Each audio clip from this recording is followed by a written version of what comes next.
This is target 31, solving for x when it's in an absolute value type equation.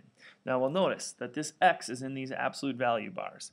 Now the thing about absolute value is the numbers that come out of there are always positive.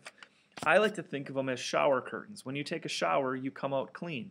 Same thing with numbers. If I take 5, the absolute value of a clean 5, if you go into these shower curtains and you're already clean, you're going to come out clean. If you go into the shower curtains, which are absolute value bars, as a dirty 5 or a negative 5, you're going to come out clean. So you'll notice that both things come out as a 5.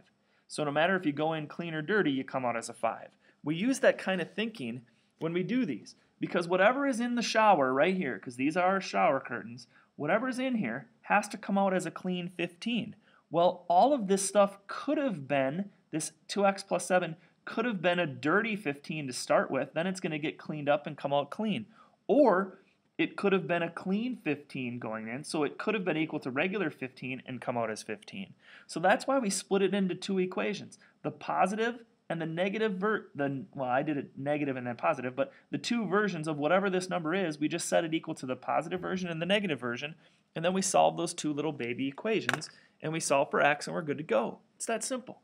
So then I just subtract 7 on both sides, and then 2x equals negative 22, divide by 2, and I get x equals negative 11 as one of the choices. I do want to show you how that works. And then I subtract 7 over here, and I get 2x equals 8, divide by 2, and x equals 4. Those are my two answers. You're going to get two answers to all of these. So I take negative 11 and I put it in here. 2 times negative 11 is negative 22. Negative 22 plus 7. So, if you want to check these, just type them in your calculator, and you can just go 2 times negative 11 plus 7, and I get this number negative 15, and then if I take the absolute value of it, it turns it into 15. It's an easy way to go. Same thing if I put 4 in there. 2 times 4 is 8, 8 plus 7 is 15, absolute value of 15 is 15. So you just split these into two equations. Negative 4x minus 10 equals negative 18, and negative 4x minus 10 equals a regular or a positive 18. And then what I do is I add 10 to both sides, so I'd have negative 4x equals negative 8, divide by negative 4, and x would equal 2. Add 10 to both sides over here, I get negative x equals 28. Divide by negative 4, I get x equals negative 7. So 2 and negative 7 are my two answers to the second one.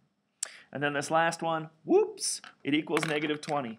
Is it possible to take a shower like this with these absolute value bars and come out as a dirty or a negative 20? No, it's not possible.